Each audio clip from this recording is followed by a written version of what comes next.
Hello बच्चों, welcome to everyone.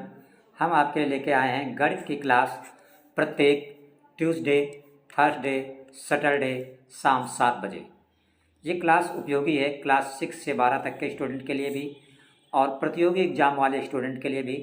जो बच्चे एग्ज़ाम देने जाते हैं कंपटीशन की, चाहे पुलिस कांस्टेबल की एग्ज़ाम हो, चाहे आरपीएफ की एग्ज़ाम हो, चाहे सीआरपीएफ की एग्ज़ाम हो, चाहे क्लर्कल की एग्ज़ाम हो, चाहे बैंक क्लर्क की एग्ज़ाम हो, किसी भी पद के लिए जो एग्ज़ाम देने जाते हैं, हर पेपर में आपसे मैथ के क्वेश्चन पूछे जाते हैं।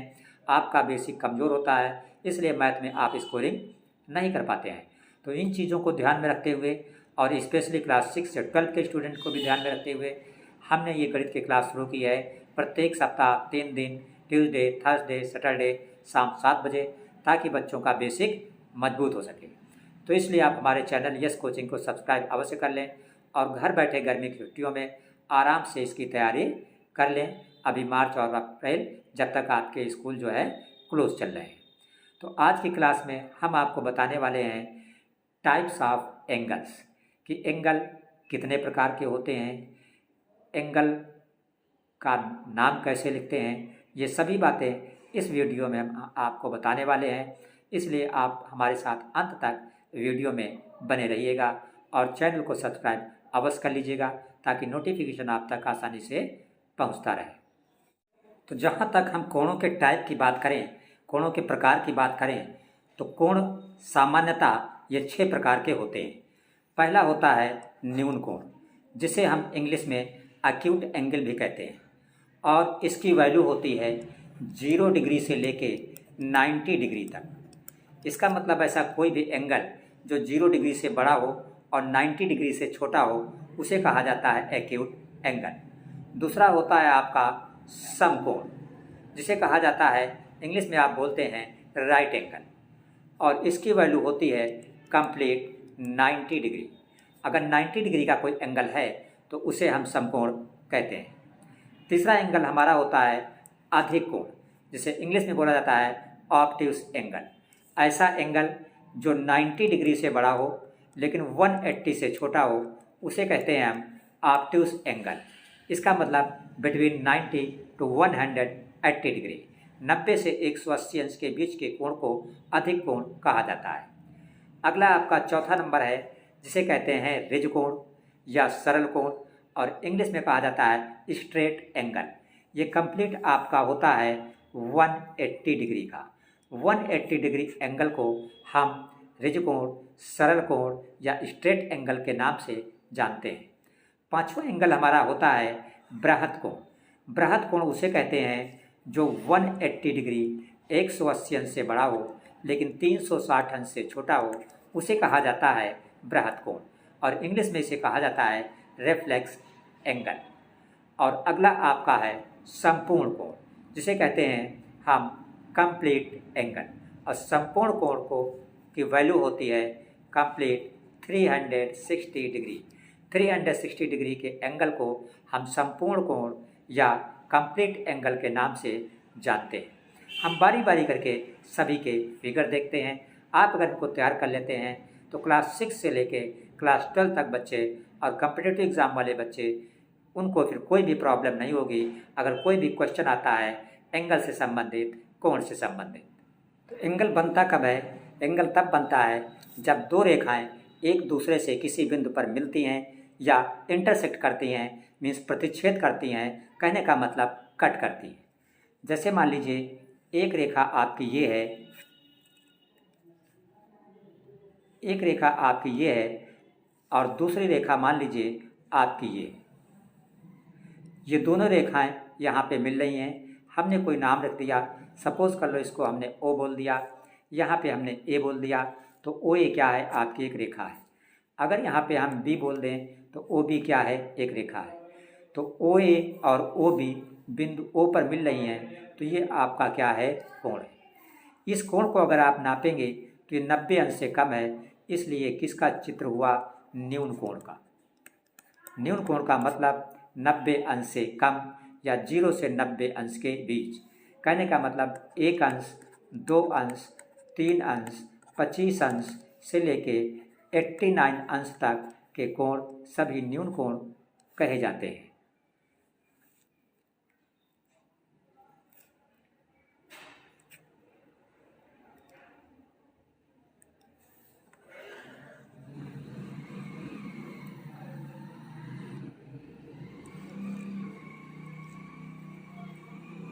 अगर हम एक क्षैतिज रेखा खींचें और उस पर एक बिल्कुल सीधी खड़ी रेखा खींच दें और ये दोनों रेखाएं यहाँ पे मिल रही हैं, तो ये बना हुआ कोण आपका कितना होगा? 90 अंश। और इसे कहा जाता है समकोण, जिसे हम इंग्लिश में बोलते हैं राइट एंगल।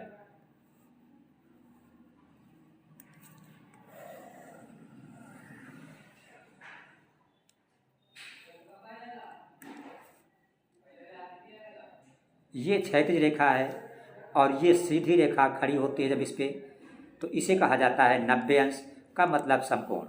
अब अगर इस रेखा को हम पकड़ के इधर झुका दें, जैसे इसको हम किधर ले आएँ? इधर, तो अब ये क्या हो गया? न्यून कोण। अगर इसी रेखा को हम इधर झुका दें इधर, तो ये क्या हो गया? अधिक कोण। कहने का मतलब ये क्षैतिज रेखा है, ये 90 अंश है, इसको थोड़ा इधर मोड़ दें तो ये कोण 90 अंश से अधिक हो जाएगा। तो ये आपका चित्र किसका होगा? अधिक कोण का, जिसे इंग्लिश में कहा जाता है ऑब्ट्यूस एंगल।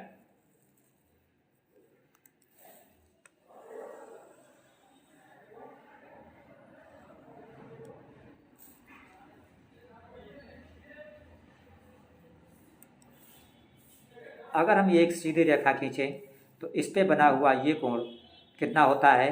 180 अंश। और इसे कहा जाता है सरल कोण या रिज कोण, या अंग्रेजी में इसको कहते हैं स्ट्रेट एंगल।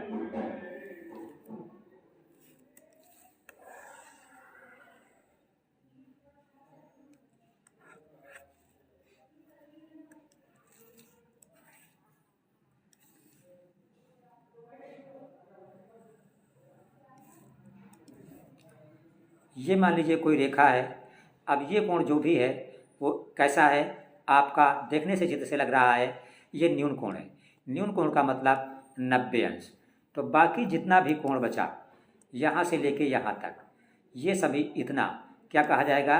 इतना हिस्सा आपका कहा जाएगा बृहत कोण, जिसे इंग्लिश में हम बोलते हैं रिफ्लेक्स एंगल। अगर आप यहाँ से लेके यहाँ तक इसको नापेंगे तो इसकी वैल्यू 360 से कम होगी और ये 180 से बड़ी है। इसका मतलब 180 अंश से बड़ा हो लेकिन 360 अंश से छोटा हो, मतलब 180 से 360 के बीच हो, तो उस कोण को बृहत कोण या रिफ्लेक्स एंगल कहा जाता है।